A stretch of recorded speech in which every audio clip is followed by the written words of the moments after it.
नमस्कार और voice of Indian laws में आप सभी का स्वागत है। देखिए, भारत का जो क्रिमिनल जस्टिस सिस्टम है वो इस वक्त एक बहुत बड़े बदलाव के दौर से गुजर रहा है। जो 10 को पुराना हमारा क्रिमिनल प्रोसीजर कोड था, उसे अब एक नए कानून भारतीय नागरिक सुरक्षा संहिता यानी BNSS 2023 ने रिप्लेस कर दिया है। और ये सिर्फ कानूनों का एक नया सेट नहीं है, बल्कि ये न्याय देने के तरीके में एक बहुत बड़ा बदलाव है। तो आज के इस विश्लेषण में हम इसी नए कानून की 5 बहुत ही खास धाराओं 376 से 380 को गहराई से समझेंगे। ये धाराएं दिखाती हैं कि हमारा कानून कैसे मानवीय संवेदनाओं और अदालती प्रक्रिया की सख्ती के बीच एक बैलेंस बनाता है।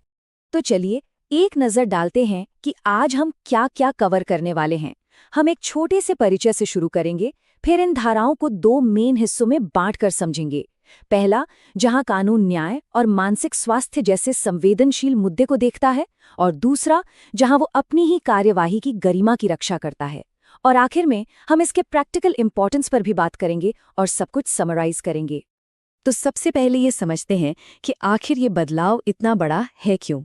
देखिए, दशकों से हमारी पूरी क्रिमिनल जस्टिस सिस्टम जिस किताब पर चल रही थी, जिसे हम क्रिमिनल प्रोसीजर कोड या CRPC कहते थे, उसे अब भारतीय नागरिक सुरक्षा संहिता 2023 ने पूरी तरह से बदल दिया है।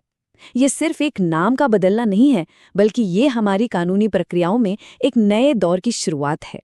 मतलब हम सचमुच एक पुराने कानूनी फ्रेमवर्क से एक नए, ज्यादा अपडेटेड कोड की तरफ बढ़ रहे हैं।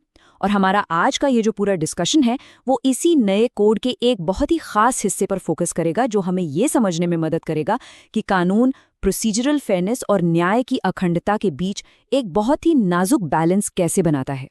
चलिए, तो अब आते हैं अपने पहले टॉपिक पर, न्याय और मानसिक स्वास्थ्य। ये हिस्सा उन प्रोसीजर्स के बारे में है जो ये पक्का करते हैं कि न्याय उन लोगों के लिए भी बराबर और निष्पक्ष हो जो मेंटल चैलेंजेस की वजह से शायद अपनी सुनवाई को पूरी तरह समझ नहीं सकते या अपना बचाव ठीक से नहीं कर सकते। तो सेक्शन 376 का असली मकसद क्या है? देखिए, बड़ा सीधा सा है। ये पक्का करना कि कोई भी ट्रायल तभी आगे बढ़े जब अभियुक्त उसे समझने और अपना बचाव करने की हालत में हो। अगर कोई व्यक्ति पहले मानसिक तौर पर अनफिट था, तो ये सेक्शन बताता है कि उसके ठीक होने के बाद ट्रायल को वापस कैसे शुरू किया जाएगा।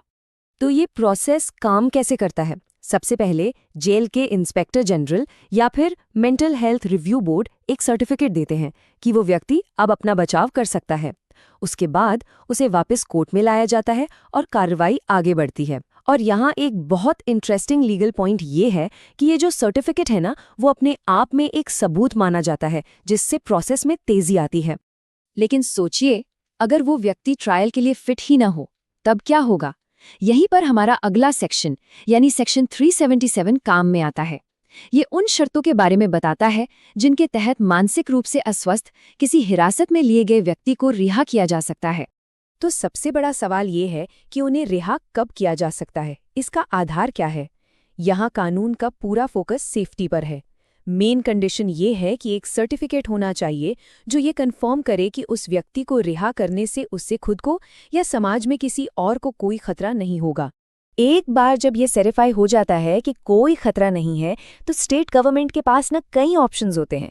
वो उसे रिहा करने का आदेश दे सकती है, हिरासत में ही रख सकती है या किसी पब्लिक मेंटल हेल्थ सेंटर में भेज सकती है।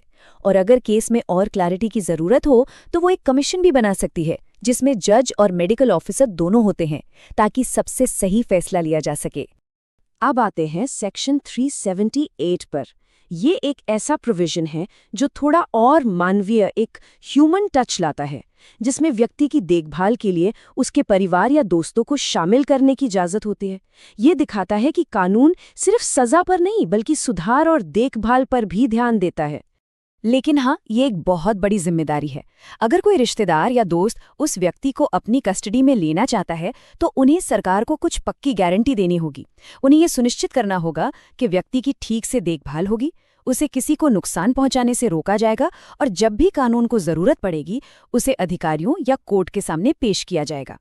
तो अभी तक हमने देखा कि कानून का मानवीय पहलू क्या है, लेकिन कानून का एक और बहुत जरूरी काम है, और वो है खुद न्याय की प्रक्रिया की गरिमा को बनाए रखना। यहीं से हमारा डिस्कशन दूसरे हिस्से में जाता है, जो इस बारे में है कि BNSS अदालतों को अपनी कार्यवाही को क्रिमिनल इंटरफेरेंस से बचाने के लिए कैसे पावर देता है। सेक्शन 379 कोर्ट को एक बहुत बहुत इंपॉर्टेंट पावर देता है। अगर कोर्ट को लगता है कि उसकी कार्यवाही के दौरान कोई अपराध हुआ है, जैसे किसी ने झूठी गवाही दी है या कोई जाली दस्तावेज पेश किया है, तो कोर्ट खुद उस मामले में जांच शुरू करने के लिए शिकायत कर सकती है। ये न्याय प्रक्रिया को साफ सुथरा रखने के लिए एक बहुत शक्तिशाली टूल है। और ये प्रोसेस भी बहुत सिस्टमैटिक है। ऐसा नहीं है कि कोर्ट सीधे ही एक्शन ले लेती है। पहले वो एक छोटी सी जांच करती है, फिर लिखकर ये रिकॉर्ड करती है कि न्याय के लिए ये जांच क्यों ज़रूरी है, और तब जाकर वो शिकायत सही जुरिस्डिक्शन वाले मजिस्ट्रेट को भेजती है। ये प्रोसेस पक्का करता है कि इस पावर का इस्तेमाल मनमाने ढंग से ना हो। अब आते हैं सेक्शन 380 पर। ये सेक्शन 379 के तहत लिए गए फैसलों के लिए एक तरह से एक चेक एंड बैलेंस का काम करता है। ये सुनिश्चित करता है कि अगर किसी भी पार्टी को लगता है कि कोर्ट का फैसला सही नहीं था, तो उसके पास अपील करने का एक रास्ता हो। तो अपील कर कौन सकता है? देखिए, कानून ने यहाँ दोनों पार्टीज को मौका दिया है। पहला वो व्यक्ति जिसने कोर्ट से शिकायत करने को कहा था और कोर्ट ने मना कर दिया, और दूसरा वो अभियुक्त जिसके खिलाफ कोर्ट ने खुद शिकायत की है। ये प्रोविजन फेयरनेस के सिद्धांत को बहुत ही अच्छे से दिखाता है।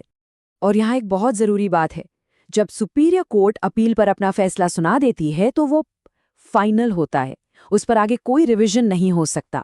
ऐसा इसलिए किया गया है ताकि मामले को एक लॉजिकल एंड दिया जा सके और कार्रवाई सालों साल न चलती रहे। ठीक है, तो हमने सारे कानूनी पहलू तो समझ लिए, लेकिन अब सवाल आता है कि इसका प्रैक्टिकल इंपॉर्टेंस क्या है। ये कानून के स्टूडेंट्स, एग्जाम की तैयारी कर रहे लोगों और हम जैसे आम नागरिकों की जिंदगी पर कैसे असर डालती हैं? देखिए, अगर आप एक लॉ स्टूडेंट हैं तो ये सेक्शंस आपको प्रोसीजर और ह्यूमन राइट्स के बीच का बैलेंस समझने में मदद करते हैं। अगर आप जुडिशरी की तैयारी कर रहे हैं तो इनसे सीधे प्रॉब्लम बेस्ड सवाल बन सकते हैं, जहां एक सिचुएशन देकर पूछा जाएगा कि कोर्ट क्या करेगी। और एक आम नागरिक के तौर पर यह जानना जरूरी है कि हमारे जस्टिस सिस्टम में फेयरनेस और ईमानदारी बनाए रखने के लिए कितने गहरे सेफ्टी मेजर्स मौजूद हैं। चलिए, तो आप फटाफट से एक क्विक रीकैप कर लेते हैं जो भी हमने आज सीखा, ताकि इन पांचों सेक्शंस का जो मेन आइडिया है वो आपके दिमाग में बैठ जाए। तो मोटे तौर पर सेक्शन 376 है ट्रायल को दोबारा शुरू करने के बारे में। 377 और 378 डील करते हैं मानसिक रूप से अस्वस्थ व्यक्ति की रिहाई और देखभाल से, जो इसका मानवीय पक्ष है। वहीं सेक्शन 379 कोर्ट को न्याय प्रक्रिया की रक्षा करने की पावर देता है, और 380 उस पावर पर एक बैलेंस बनाता है, अपील का अधिकार देकर। तो आखिर में हम क्या समझे? ये सेक्शंस हमें एक ऐसे जस्टिस सिस्टम की तस्वीर दिखाते हैं जो दो बहुत ज़रूरी चीज़ों के बीच बैलेंस बनाने की कोशिश करता है।